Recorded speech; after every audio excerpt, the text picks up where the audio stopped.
નમસ્કાર ખેડૂત મિત્રો, ઓનલી ખેડૂત હેલ્પમાં આપનું સ્વાગત છે। આજે તારીખ 25 સપ્ટેમ્બર 2025 આજના મહત્વના હવામાન સમાચાર જાણીશું, જેમાં ગુજરાતમાં આગામી સમયમાં બંગાળની ખાડીમાંથી લો પ્રેશર સિસ્ટમ બની અને ગુજરાત તરફ આવી ગુજરાતમાં 28, 29, 30 તારીખમાં ભારે વરસાદની સંભાવના છે। આ સિસ્ટમ પછી પણ એક નાની મોટી સિસ્ટમો આવી અને 5-6 ઓક્ટોબર સુધી ગુજરાતની અંદર વરસાદી સિસ્ટમ અત્યારે કેટલાક વિસ્તારોમાં વરસાદ બતાવી રહી છે। તો આ સિસ્ટમ વિશેની વાત કરવાની છે, તેમજ મગફળી ઉપાડવાની રાહ જોઈ બેઠેલા ખેડૂતો માટે ક્યારે સ્વચ્છ અને ચોખ્ખું વાતાવરણ થશે તેની પણ વાત કરવાની છે। ચેનલમાં નવા હોય તો સબસ્ક્રાઇબ કરી લેજો। એ પણ વાત કરીશું કે આ માધ્યમથી કે આ જે સિસ્ટમ છે તે ખરેખર આ રીતે આગળ વધશે અથવા તો દિશા બદલે તો ગુજરાતના ખેડૂતોને વરસાદથી કેટલાક વિસ્તારોમાંથી રાહત મળી શકે છે। તો જોઈએ સૌથી પહેલાં આજની અને આવતીકાલની અપડેટ, ત્યાર પછી 28, 29, 30 અને 5-6 તારીખની અપડેટ જોઈએ। આજની વાત કરીએ તો આજે બપોરનો જે સમયગાળો છે તે દરમિયાન ખંભાળિયા હોય, ભાટિયા તેમજ લાલપુર, ભાણવડ સાઈડના જે વિસ્તારો છે તેમાં વરસાદની સંભાવના છે। સાથે સાથે વિસાવદર, ધારી, સાવરકુંડલા, તુલસીશ્યામ, કોડીનાર, ઉના, રાજુલા, મહુવા અને તળાજા સાઈડના જે વિસ્તારો છે તેમજ પાલીતાણા આજુબાજુના વિસ્તારો હોય, ભાવનગર સાઈડના વિસ્તારો હોય તેમાં આજે બપોરના સમયગાળા દરમિયાન કોઈ સ્થળો ઉપર, 1-2 સ્થળો ઉપર સામાન્ય હળવો વરસાદ પડી શકે છે। સાથે સાથે દક્ષિણ ગુજરાતના જે વિસ્તારો છે તેની વાત કરીએ તો વલસાડ, ભવનાથ, અંબોશી, સાપુતારા, વાની, કપરાડા, ખાડોલી, વાપી આ બધા વિસ્તારોમાં પણ વરસાદની સંભાવના રહેલી છે। બપોરના સમયગાળા પછી એટલે કે સાંજના 5 થી 7ના સમયગાળામાં જૂનાગઢ પંથક, કેશોદ, વિસાવદર, ધારી, સાવરકુંડલા, તુલસીશ્યામ, પાલીતાણા, અમરેલી, બગસરા સાઈડના વિસ્તારોમાં સામાન્ય હળવા ઝાપટા પડવાની સંભાવના છે। તેમજ આવતીકાલની વાત કરીએ તો આવતીકાલે પણ બપોર પછીના સમયગાળામાં કેટલાક છૂટા છવાયા જે વિસ્તારો છે દક્ષિણ સૌરાષ્ટ્રના, જેમાં સામાન્યથી હળવા મધ્યમ ઝાપટા રાજુલા, મહુવા, સાવરકુંડલા, ધારી, વિસાવદર, વેરાવળ, કોડીનાર સાઈડના વિસ્તારોમાં સામાન્યતઃ ઝાપટા પડે તેવી સંભાવના છે।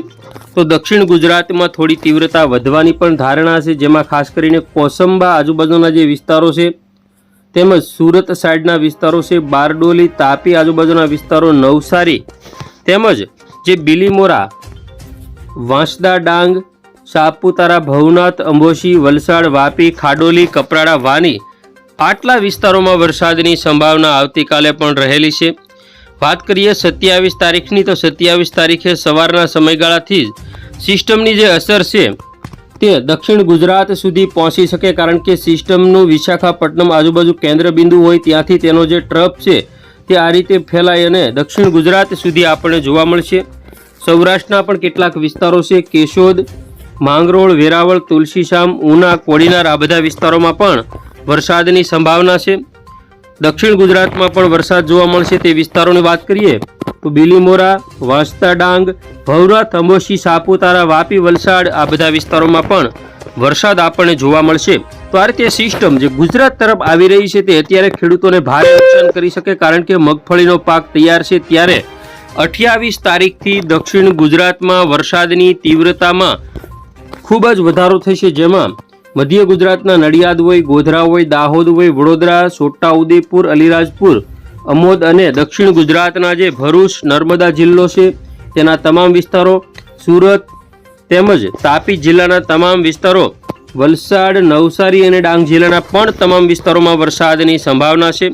સૌરાષ્ટ્રમાં મહુવા સાઈડના વિસ્તારો હોય, અમરેલી, રાજુલા પંથકના વિસ્તારો હોય તેમાં વરસાદની શરૂઆત થશે। બપોર પછીના સમયગાળામાં સૌરાષ્ટ્રમાં પણ તીવ્રતા વધશે, જેમાં કેશોદ, વિસાવદર, ધારી, તુલસીશ્યામ, વેરાવળ, માંગરોળ, કોડીનાર, ઉનામાં સૌથી વધારે, રાજુલા, મહુવા તેમજ જેસર, બગદાણા, બગસરા, વલભીપુર, શિહોર, પાલીતાણા, તળાજા આ બધા વિસ્તારોમાં પણ તીવ્રતા રહેશે। જ્યારે ઉત્તર ગુજરાતની વાત કરીએ જેમાં પણ કેટલાક વિસ્તારો છે, પાલનપુર, આબુ રોડ, ખેડબ્રહ્મા, ડુંગરપુર, હિંમતનગર, મહેસાણા આજુબાજુના વિસ્તારો હોય તેમજ કપડવંજ, લુણાવાડા, નડિયાદ, ગોધરા, દાહોદ, વડોદરા, છોટાઉદેપુર, અલીરાજપુર આ જે તમામ વિસ્તારો છે તેમજ ભરૂચ, રાજપીપળા, સુરત, તાપી, વલસાડ, નવસારી, ડાંગમાં પણ વરસાદની એટલી જ સંભાવના રહેલી છે। 28 તારીખની વાત કરીએ જેમાં જૂનાગઢ, અમરેલી, વેરાવળ, ઉના, મહુવા, તળાજા, ભાવનગર આ તમામ વિસ્તારોમાં ભયંકર વરસાદી સિસ્ટમ જોવા મળશે.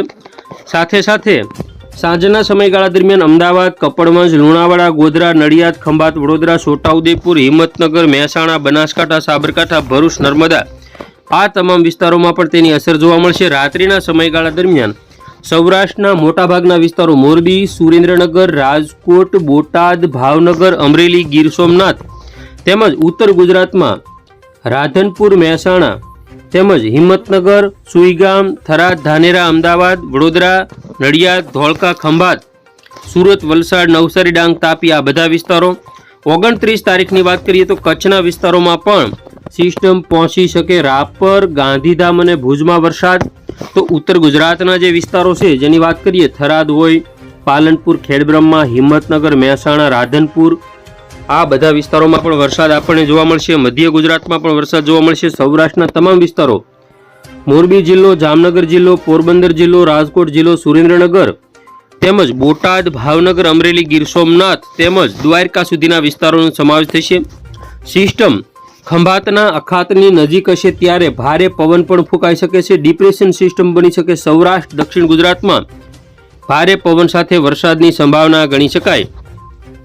29 તારીખે બપોર પછીનો જે સમયગાળો છે જેમાં વેરાવળ, ઉના, મહુવા, અમરેલી, જૂનાગઢ આ જે બધા વિસ્તારો છે, ગોંડલ હોય, રાજકોટ હોય, ચોટીલા હોય, સુરેન્દ્રનગર, જસદણ હોય, બોટાદ હોય, મોરબી હોય, ઉત્તર ગુજરાતના વિસ્તારો હોય તેમાં પણ અસર જોવા મળશે. સૌથી વધારે 29 તારીખે 7 વાગ્યાના સમયગાળા દરમિયાન વેરાવળ, કોડીનાર, તુલસીશ્યામ, રાજુલા, ઉના આ બધા વિસ્તારોમાં ભારે વરસાદની સંભાવના છે.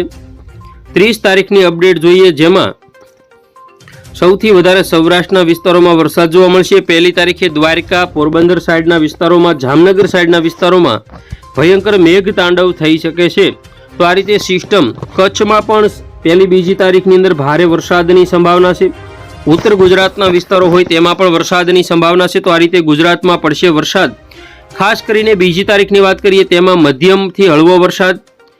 6 થી 5મી તારીખમાં ફરી વખત એક સિસ્ટમ ગુજરાત તરફ આવી રહી છે. તેની વાત કરીએ તો ખેડૂતો જે મગફળી ઉપાડવાનું કાર્ય કરવાની રાહ જોઈ રહ્યા હોય તેવા ખેડૂતો માટે હજુ 4 તારીખ સુધી પણ સંકટ તોળાયેલું છે. ભાવનગર, અમરેલી, તળાજા, મહુવા, બોટાદ, જસદણ, ગોંડલ, જૂનાગઢ, ભાણવડ, પોરબંદર, વેરાવળ તેમજ ગીર સોમનાથના વિસ્તારો હોય, દ્વારકા, પોરબંદર, રાજકોટ, ચોટીલા, બોટાદ, જામનગર આ બધા વિસ્તારોમાં વરસાદની સંભાવના છે.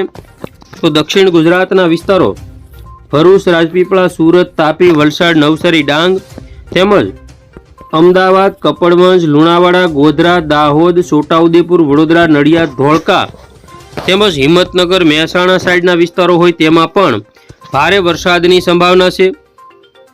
5 તારીખની વાત કરીએ તો તેમાં પણ દક્ષિણ ગુજરાત સહિતના સૌરાષ્ટ્રના વિસ્તારોમાં ભયંકર વરસાદ જોવા મળશે. જૂનાગઢ, અમરેલી, ભાવનગર, ગીર સોમનાથમાં ભારે વરસાદ. તો રાજકોટ સાઈડના વિસ્તારોમાં મધ્યમ વરસાદ.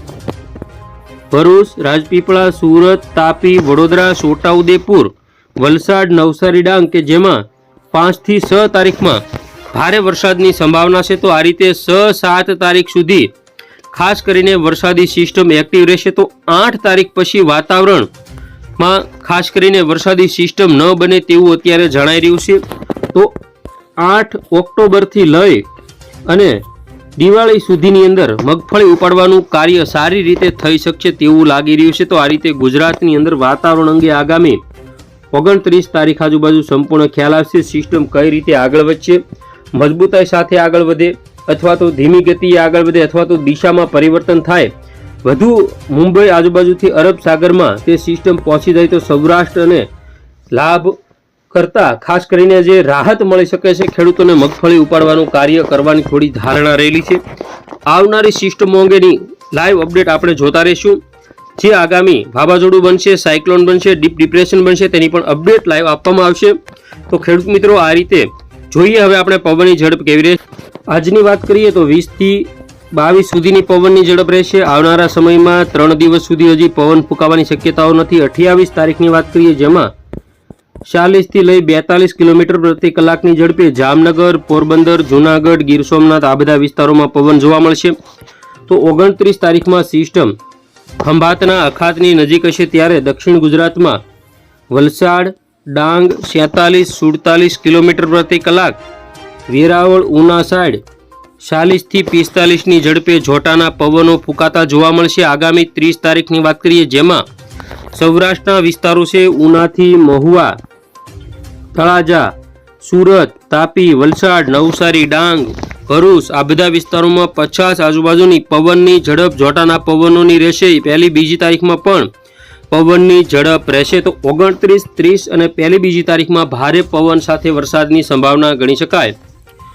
વાત કરીએ હવે વરસાદી સિસ્ટમ એક્ટિવ રહેશે તો 28 તારીખ સુધીમાં કયા વિસ્તારમાં વધુ વરસાદની શરૂઆત થશે, તો જામનગર હોય, વેરાવળ હોય, સુરત હોય, વલસાડ હોય, એટલે કે સૌરાષ્ટ્ર અને દક્ષિણ ગુજરાતના જે વિસ્તારો છે જેમાં વરસાદી સિસ્ટમની અસર આપણને જોવા મળશે. 3, 4, 5, 6 તારીખની વાત કરીએ, જેમાં પણ વરસાદી સિસ્ટમ ગુજરાતના કેટલાક વિસ્તારોને અસર કરી શકે છે. તો આ રીતે ગુજરાતમાં 8 દિવસમાં પડશે હળવાથી ભારે વરસાદ, જેમાં જૂનાગઢ સાઈડના વિસ્તારો હોય, પોરબંદર સાઈડના વિસ્તારો હોય, દ્વારકા સાઈડના વિસ્તારો હોય અને સુરત, વલસાડ, નવસારી, ડાંગ, તાપીમાં 8 ઇંચ સુધીનો વરસાદ પણ પડી શકે છે. તો ખેડૂત મિત્રો, આ હતા આજના મહત્વના હવામાન સમાચાર.